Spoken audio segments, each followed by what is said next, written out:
આજે આપણે મેથ્સમાં નવું ચેપ્ટર છે એ શરૂ કરવાનું છે જેનું નામ છે રેખાઓ અને ખૂણાઓ. શું નામ છે એનું?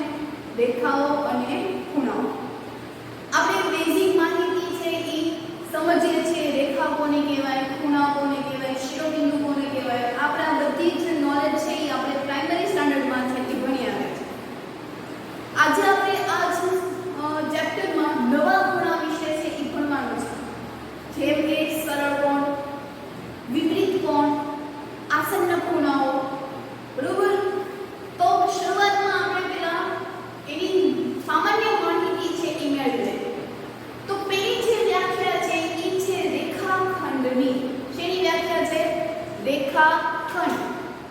નામ ઉપરથી જ આપણને ખબર પડે, ખંડ, રેખાખંડ શબ્દ અહીંયા આવ્યો કે જેના બે અંત્ય બિંદુઓ આવેલા હોય. જેના બે અંત્ય બિંદુ આવેલા હોય તો તેને રેખાખંડ છે એ કહેવાય છે. કોને કહેવાય છે? તો કે જે કોઈ રેખા છે એને છેલ્લે એના બંનેના છેડે જો બે અંત્ય બિંદુ એટલે આપણે સંધિ છૂટી પાડીએ. અંત્ય એટલે અંતે આવેલા બિંદુઓ, એટલે કે બિંદુઓ, તો કે અંતે આવેલા જે બિંદુઓ હોય અને એના દ્વારા જે રેખા જોડાય તો એને આપણે કહીશું રેખાખંડ. દાખલા તરીકે એની આકૃતિ આવી છે. બરોબર? એને આપણે સંકેતમાં લખવું હોય તો આપણે આવી રીતે લખી શકીએ. તેના અંત્ય બિંદુઓ કયા થયા? A અને B. તો કે બે અંત્ય બિંદુ વાળા રેખાના ભાગને શું કહેવાય છે? રેખાખંડ. આપણે આ આકૃતિ છે એ થોડી ઉપર દોરી નાખીએ. A B અને આ બેના અંત્ય બિંદુ. બરોબર? આ રેખાખંડની આકૃતિ ઉપર દોરી. વ્યાખ્યા સમજમાં આવી? યાદ રાખો કે જેના બે અંત્ય બિંદુ આવેલા હોય તો એને કહેવાય રેખાખંડ. તો હવે એના પછીની વ્યાખ્યા છે એ છે કિરણની. તો કિરણ એટલે શું? તો કે આ એક અંત્ય બિંદુ કાઢીને એને આપણે લંબાવીએ એટલે શું બની જાય? કિરણ. બરોબર? શરૂઆતમાં પહેલા બે શું હતું? રેખાખંડ હતું. ઈ રેખાખંડમાંથી મેં એક અંત્ય બિંદુને રિમૂવ કરી દીધું અને મેં એને આગળ વધારી દીધું. આનો મતલબ શું થાય કે અંત્ય બિંદુ એટલે એકબીજાના થાંભલા થયા કે એ બંને વચ્ચેનું અંતર છે એ ફિક્સ છે. જ્યારે કિરણ હોય છે એમાં એક બિંદુનું સ્થાન ત્યાં ને ત્યાં જ હોય છે, જ્યારે બીજા જે બિંદુ હોય છે એનું સ્થાન છે એ અનંત સુધી છે એ ચાલ્યા કરે છે. આ બંનેનું અંતર ફિક્સ હોય. 3 સેન્ટીમીટર હોય એ 3 સેન્ટીમીટર જ હોય. જ્યારે અહીંયા તો કે એક ભાગને સ્થિર રાખીને બાકીના જે બીજો બિંદુ છે એને અનંત લંબાઈ છે આપી દો. ગણિતની ભાષામાં વ્યાખ્યા કેવી હોય તો કે એક જ અંત્ય બિંદુ ધરાવતા ભાગને શું કહેવાય છે? કિરણ. રેખાખંડને કેટલા અંત્ય બિંદુ હોય? 2. કિરણને કેટલા અંત્ય બિંદુ હોય? 1. બરોબર? હવે આ જે બી બિંદુ છે એનું સ્થાન ક્યાં સુધી ચાલ્યું? તો કે અનંત સુધી છે એ ચાલ્યું. એના પછી આવે સમરેખ બિંદુઓ. તો સમરેખ બિંદુઓ કોને કહેવાય? તો કે 3 કે એનાથી વધારે બિંદુઓ, 3 કે તેનાથી વધારે બિંદુઓ છે જ્યારે એ એક જ રેખા ઉપર આવેલા હોય તો તેને આપણે શું કહેવાય છીએ?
ભુજા એટલે બે હાથ અને આ આકૃતિના બે હાથ કયા BC અને AB. શિરોબિંદુ તો કે સામાન્ય અંત્યબિંદુને શું કહેવાય છે શિરોબિંદુ. આ A B અને આ C તો એને શું કહેવાશે શિરોબિંદુ એટલે કે એના અંત્યબિંદુઓ જે હોય છે એને આપણે કહીશું શિરોબિંદુઓ. તો આમ આપણે ખૂણા બાજુઓ અને શિરોબિંદુ વિશે છે એ સમજ્યા. આપણે આની સમજ છે એ પહેલા પણ મેળવી ચૂક્યા છે. હવે તો કે ખૂણાના આધારેના પ્રકારો આપણે એ પણ શીખી ગયા છે. ખૂણાના આધારેના પ્રકારો ટોટલ આપણે 3 શીખ્યા હતા પ્રાઇમરીમાં. કાટકોણ ત્રિકોણ કાટખૂણો, લઘુકોણ અને ગુરુકોણ. પણ હવે અત્યારે આપણે બીજા બે ખૂણાઓ છે એ નવા શીખવાના. તો પહેલા આપણે જૂના ખૂણાઓ વિશેની સમજ મેળવીએ. તો પહેલું છે લઘુકોણ. તો લઘુકોણ કોને કહેવાય તો કે જે ખૂણાનું માપ લઘુકોણ છે એટલે કે કોણ એટલે ખૂણો જે ખૂણાનું માપ છે ઈ 90 અંશથી નાનું. 90 અંશથી નાનું. લઘુ એટલે નાનું. તો 90 અંશથી નાનું હોય તો એને આપણે કહીશું લઘુકોણ. પણ 90 અંશથી નાનો એટલે ક્યાંથી નાનો માઈનસમાં હોઈ શકે. 90 અંશ અને -1 છે એ 90 અંશ કરતા તો નાનો જ થવાનો. પણ આપણે માઈનસમાં છે એ આપણે આકૃતિ દોરી શકતા નથી. આપણે હંમેશા 0 થી જ તે સ્ટાર્ટ કરીએ. એટલે અહીંયા કહેવાનો મતલબ એવો કે 90 અંશથી નાનો પણ 0 કરતા કેવો મોટો. એટલે કે જે ખૂણાનું માપ 0 અને 90 અંશની વચ્ચે આવેલા હોય તો એને આપણે શું કહીશું લઘુકોણ. આ તમને એની આકૃતિ દેખાય જ છે. અહીંયા કોઈ x કે કોઈ ખૂણાનું માપ છે તો એ માપ કેટલું હશે 0 કરતા મોટું પણ 90 અંશ કરતા કેવું નાનું. ફરી એક વખત ધ્યાનથી બોલીએ તો કે જે ખૂણાનું માપ 0 અંશ અને 90 અંશની વચ્ચે આવેલું હોય તો એને આપણે કહીશું લઘુકોણ.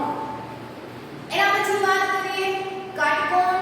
તો કાટકોણ કે આપણને એના પરથી શબ્દ ખબર પડે કે તે કેટલા અંશનો હશે 90 અંશનો. એટલે કે જે ખૂણાનું માપ 90 અંશ હશે તો એને આપણે કાટકોણ ખૂણો છે એ કહીએ છીએ. ગુરુકોણ ત્રિકોણ. તો ગુરુ એટલે મોટું, લઘુ એટલે નાનું. તો ગુરુ એટલે મોટું. તમે ગુજરાતીમાં લઘુ અને ગુરુ વિશે સમજ્યા હશો. નહીં સમજ્યા હોય તો હવે આગળ આવશે.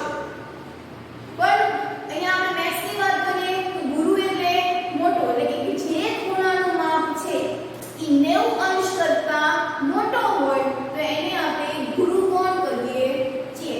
હવે આપણી પાસે જે કોણ માપક હોય છે એ કોણ માપકમાં તો 180 સુધીની જ તે લાઈન છે એ આવે છે.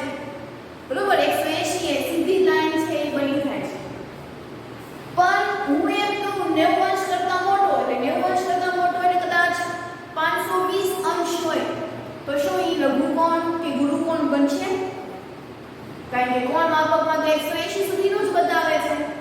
તો આપણે લિમિટ આપી દેવી હોય કે ક્યાંથી ક્યાં સુધીની તો આપણે શું કહેવું પડે તો કે 90 અંશ કરતા મોટો પણ 180 અંશ કરતા કેવો હોવો જોઈએ નાનો. તો એ બંને વચ્ચેનું જો ખૂણાનું માપ હોય તો એને આપણે કહીશું ગુરુકોણ. ખાસ સમજો ગુરુકોણ એટલે એવું ન યાદ રાખતા કે 90 અંશ કરતા મોટો. કોણ માપક હોય છે એમાં લિમિટ તમને આપેલી હોય છે કે જેમાં ખૂણાનું માપ 180 અંશ હોય છે. હવે ગુરુકોણ હોય કે લઘુકોણ હોય. ગુરુકોણ એટલે માત્ર 180 પણ લઘુકોણ હોય એટલે આપણે વ્યાખ્યા ખબર છે કે 90 અંશ અને 0 અંશની વચ્ચે. તો એવી જ રીતે જો મને ગુરુકોણ માટે કહેવું હોય તો શું કહેવાય તો કે જે ખૂણાનું માપ છે એ 90 અંશ અને 180 ની વચ્ચે આવેલા હોય તો એને આપણે કહીશું ગુરુકોણ.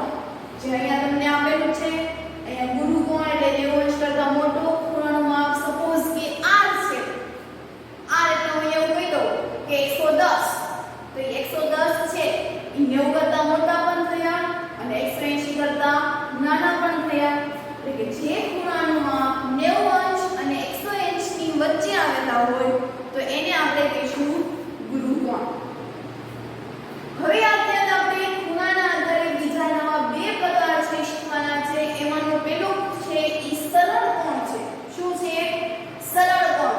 સરળ કોણ એટલે શું? મેં હમણાં જ તમને કીધું કે કોણ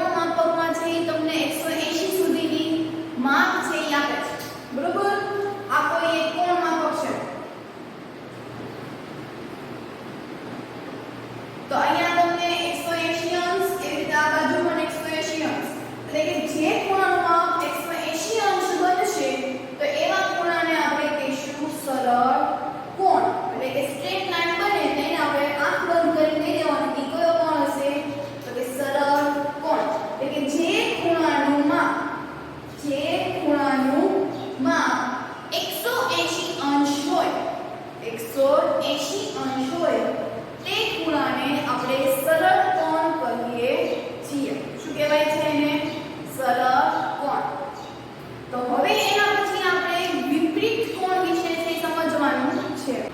તો હવે એના પછી આપણે વિપરીત કોણ વિશે વાત કરીએ. વિપરીતનો આપણે ગુજરાતી શબ્દ આપણે કેવો હોય તો વિરોધી એવો થાય. વિપરીત શબ્દ એટલે શું? વિપરીત. અહીંયા કોણ વિશેની વાત છે એટલે કે જે ખૂણો આપ્યો છે એની બહારનો ખૂણો, વિપરીત એટલે એનો વિરુદ્ધનો ખૂણો. જો બહારનો આપ્યો હોય તો એનો વિપરીત કોણ બનશે અંદરનો, અને જો અંદરના ખૂણાનું માપ આપ્યું હશે તો એનાનો વિરુદ્ધ ખૂણો બનશે બહાર. બરોબર? તો એ વિપરીત કોણ કોને કહેવાય? તો અહીંયા આકૃતિ આપી છે. દાખલા તરીકે આ ખૂણો આપ્યો છે. બરોબર? આવડો આ ખૂણોનું માપ છે એ તમને આપ્યો છે. તો આ જે ખૂણાનું માપ છે એનાથી આપણે વિપરીત ખૂણો શોધવાનો છે, એટલે કે આ બહારની બાજુ, એટલે કે અહીંયા T. તો ઈ T નું માપ છે એ કોની વચ્ચે હશે? તો કે 180 અંશથી લઈને 360 સુધીનું માપ છે એ વિપરીત કોણનું હશે. ખાસ યાદ રાખજો, વિપરીત કોણ છે એ હંમેશા તમને 180 થી લઈને 360 સુધીની રેન્જમાં છે એ મળશે. જો જવાબ છે વિપરીત કોણ તમને 180 અંશ કરતા નાનો અથવા તો 360 કરતા જો મોટો આપ્યો છે તો એ તમારો જવાબ છે ત્યાં એ ખોટો પડશે. એટલે ખાસ યાદ રાખજો કે વિપરીત કોણ છે એ તમને 180 થી લઈને 360 સુધીમાં છે એ મળે છે. વ્યાખ્યા જોઈએ તો કે જે ખૂણાનું માપ છે એ 180 અને 360 ની વચ્ચે આવેલા હોય તો તેવા ખૂણાને આપણે વિપરીત કોણ છે એ કહીએ. તો આપણે વિપરીત કોણ છે એ કેવી રીતે શોધવાનું? દાખલા તરીકે અહીંયા તમને આ જે ખૂણાનું માપ આપ્યું છે એ સપોઝ કે તમને 40 અંશ મળ્યું છે. શું મળ્યું છે? 40 અંશ. નામ આપી દઈએ x y z. તમને પરીક્ષામાં એવું કહે છે કે ખૂણો xyz નું વિપરીત કોણ શોધો. શું? ખૂણો xyz નું વિપરીત કોણ શોધો. તો કેવી રીતે શોધાય? તો કે 360 અંશમાંથી આપેલા ખૂણાનું માપ બાદ કરવાનું, એટલે 40 છે એ બાદ કરી નાખો. તો બાદબાકી કરશો એટલે તમને જવાબ મળશે 320 અંશ. એટલે કે આ જે બહારનો ભાગ છે એ કેટલો થાય? 320. અહીંયા એક પ્રશ્ન થાય કે શા માટે આપણે 360 છે એ લીધું? કેમ 180 માંથી આપણે બાદ ન કર્યા? તો ધારો કે કોઈ આ એક પિઝા છે. શું છે? પિઝો છે. પિઝામાં તમને 4 ભાગ છે એ કરી દેવામાં આવ્યા છે. શું કરી દેવામાં આવ્યા છે? 4 ભાગ. હવે આપણને ખબર છે કે વર્તુળ હોય તો એનો માપનો સરવાળો કેટલો થાય? 360. કેટલો થશે?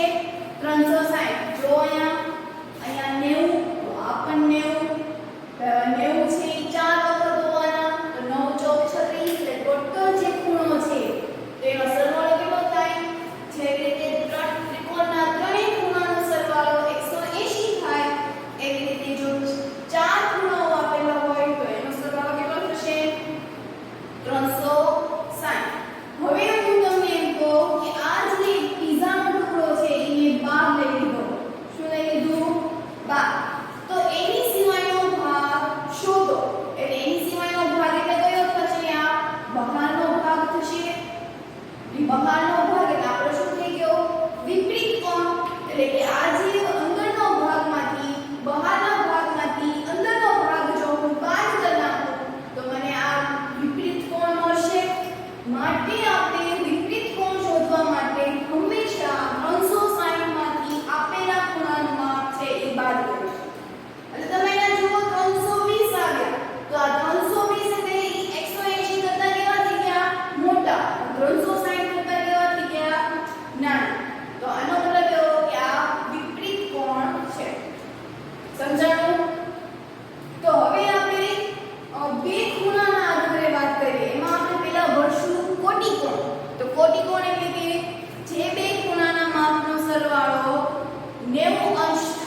અને ખૂણો C નું માપ છે એ 140 છે. તો કયા ખૂણાનો સરવાળો કરતા કોટિકોણ બને અને કયા ખૂણાનો સરવાળો કરીએ તો એ પૂરકોણ બને, તો ઈ આપણે શોધવાનું છે. તો પહેલા આપણે કોટિકોણ વિશે વાત કરીએ. તો કોટિકોણ એટલે શું? તો કે જે બે ખૂણાનો માપનો સરવાળો જો 90 અંશ થતો હોય તો એને આપણે કોટિકોણ કહીએ. તો આ ત્રણ ખૂણામાંથી કયા ખૂણાનો સરવાળો છે એ 90 અંશ થાય? તો કે ખૂણો A એટલે 40, ખૂણો B એટલે 50. 40 + 50 એટલે 90 અંશ. તો કે ખૂણો A અને ખૂણો B નો સરવાળો કરતા 90 અંશ બને છે. અને 90 અંશ બને માટે એને આપણે કહેવાય કોટિકોણ. એવી જ રીતે પૂરકોણ. તો પૂરકોણ માટે કયા બે ખૂણાનો સરવાળો કરશું? તો પૂરકોણની વ્યાખ્યા તો કે જે બે ખૂણાઓના માપનો સરવાળો 180 અંશ થાય તો તે ખૂણાઓને આપણે પૂરકોણ કહીશું. એટલે કે આપણે અહીંયા કેટલા કરવાના છે? 180. તો 180 કોને કરશું? કયો ખૂણો લેશું તો એ પૂરકોણ એટલે 180 બને? તો કે આ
સામાન્ય નો કોણ હોય. હવે આ AB છે તો એની બાજુ કઈ થઈ ગઈ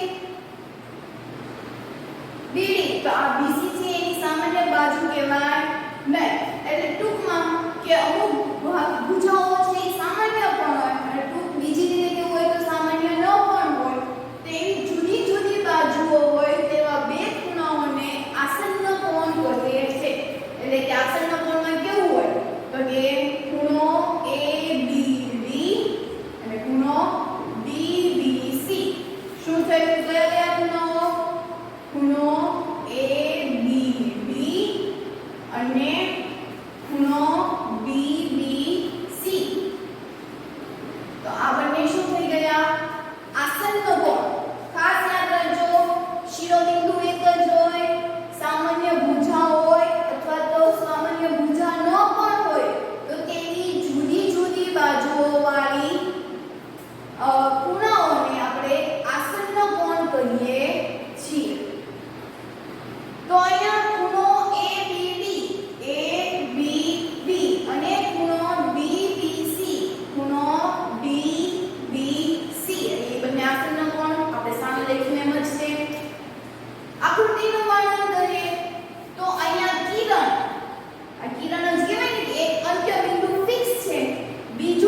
ઊભો પણ થાય અને આડો પણ થાય.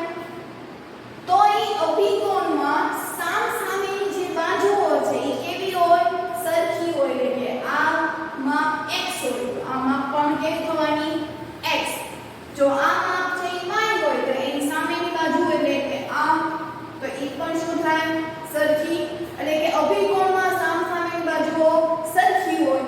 તેને યાદ કેમ રાખવું? તો કે એનાથી x બને. t એટલે શું બનશે? રેખિક જોડ. x એટલે અભિકોણ. વ્યાખ્યા સમજીએ તો કે સામાન્ય શિરોબિંદુ ધરાવતા બે ખૂણાઓમાં જો એક ખૂણાનો દરેક ભુજ બીજા ખૂણાના ભુજ સાથે મળીને કોઈ રેખા બનાવે તો તેવા બે ખૂણાઓને અભિકોણ કહે છે. આ એક કોઈ સામાન્ય શિરોબિંદુ છે. દાખલા તરીકે શિરોબિંદુ O છે તો એના આધારે બે ખૂણાઓ બને છે. કયા ખૂણા? BOA અને બીજો AOD. તો એ બંનેમાં સામાન્ય બિંદુ કયું આવ્યું? O. તો આ બંને મળીને કોઈ રેખા બનાવે છે. એટલે કે અહીંયા રેખા કઈ બની? BD. એ જ રીતે નીચે માટે વાત કરીએ તો BOC અને DOC. તો એનાથી પણ એક રેખા છે બનાવે છે. એટલે કે BD રેખા બનાવે છે. તો તેવા ખૂણાઓને અભિકોણ કહે છે. હવે અહીંયા આપણે અભિકોણની વાત કરીએ તો A અને B, A અને B, C અને D એ બંને એકબીજાને ક્યાં છેદે છે? તો કે O બિંદુમાં છેદે છે. તેથી આપણને બે જોડ બને. કારણ કે અહીંયા બે રેખા છે. બે રેખા એકબીજાને એક બિંદુ આગળ છેદે છે. રેખા કઈ થઈ? અહીંયા રેખાનું નામ આપી દઈએ. આ રેખાનું નામ L અને આ રેખાનું નામ M. તો રેખા L અને રેખા M O બિંદુ આગળ છેદે છે. એનાથી બે જોડ બને. એ બંને જોડ કેવી હશે? સમાન હશે. તો કઈ કઈ જોડ બને? તો કે AOD. પહેલી જોડ એટલે કે AOD બરાબર BOC. આ પહેલી જોડ. જોડ એટલે હંમેશા એમાં બે ખૂણા હોય. બરોબર? આપણે કોઈ ચપ્પલ લેવા જતા હોય ત્યાં એક ચપ્પલ ન આપે, ચપ્પલની જોડ આપે. એટલે કે બે ચપ્પલ આપે. એવી રીતે આમાં પણ બે જોડ એટલે ટોટલ કેટલા ખૂણા થાય? 4. એટલે કે AOD ખૂણો BOC બંને કેવા થવાના? સરખા. એવી જ રીતે AOB અને DOC બંને પણ કેવા થવાના? સરખા. એટલે કે આથી આપણને અભિકોણની બે જોડ મળે. ખૂણો AOC અને ખૂણો DOD દ્વારા અભિકોણની જોડ બને. એવી જ રીતે ખૂણો AOD અને DOC દ્વારા પણ અભિકોણની જોડ બને. આમ અભિકોણ હંમેશા સમાન હોય. સામસામેની બાજુઓ કેવી હોય? સમાન. એટલે ટૂંકમાં મારે જોઈને તમને દર્શાવ્યું કે ખૂણો AOC બરાબર ખૂણો DOD. એવી જ રીતે બીજી જોડ ખૂણો AOD બરાબર ખૂણો BOC. આ ચેપ્ટર છે એમાં આપણે લખતા છે શીખવાનું. આ ચેપ્ટર ભૂલી એવા છે કે જેમાં આપણને સમજણ પડી જાય પણ કેવી રીતે લખવું એ આપણને આવડે નહીં. આપણને પણ ખબર પડી જાય કે આનો જવાબ છે એ શું આવશે, પણ જ્યારે આપણે લખવા બેસીએ છીએ ત્યારે આપણે એનું લખાણ છે લખી શકતા નથી. પણ આપણે આ ચેપ્ટરમાં લખતા પણ આપણે શીખી જશું. હોમવર્કની વાત કરી દઈએ તો હોમવર્કમાં આજે જેટલી થિયરી લખી એ બધી ફેરબુકમાં પણ લખવાની છે અને રફ બુકમાં પણ લખવાની છે. સાથે એને પાકી કામ કરવાની છે. એના જે સંકેતો આપણે અહીંયા બોલ્યા એ પણ યાદ રાખવાની છે. વ્યાખ્યાઓ છે એ કોઈ પૂછાતા નથી પણ એને સમજવા જે જરૂરી બને છે. અભિકોણ હોય તો એ x બને. તો આકૃતિમાં તમને x દેખાય ત્યાં સમજી લેવાનું કે ત્યાં અભિકોણ છે. રેખિક જોડના ખૂણાઓ બનતા હોય ત્યાં ઊંધું t બનશે. તો આવી રીતે મેથ્સમાં અમુક વ્યાખ્યાઓ છે એ આગળ યાદ રખાય. આપણે યુગ્મ કોણ, અંતઃકોણ આ બધાને પણ આપણે સંજ્ઞાઓ સાથે છે એ યાદ રાખશું. આગળ જતા યુગ્મ કોણ, અંતઃકોણ ને બધું આવશે જ્યારે આપણે વિશેષમાં આગળ ભણશું. તો હોમવર્કમાં ફરી એક વખત યાદ રહી દો કે આ બધું જ એકવાર ફેરબુકમાં, એકવાર હોમવર્કમાં અને સાથે એને યાદ પણ રાખવાનું છે. પરીક્ષામાં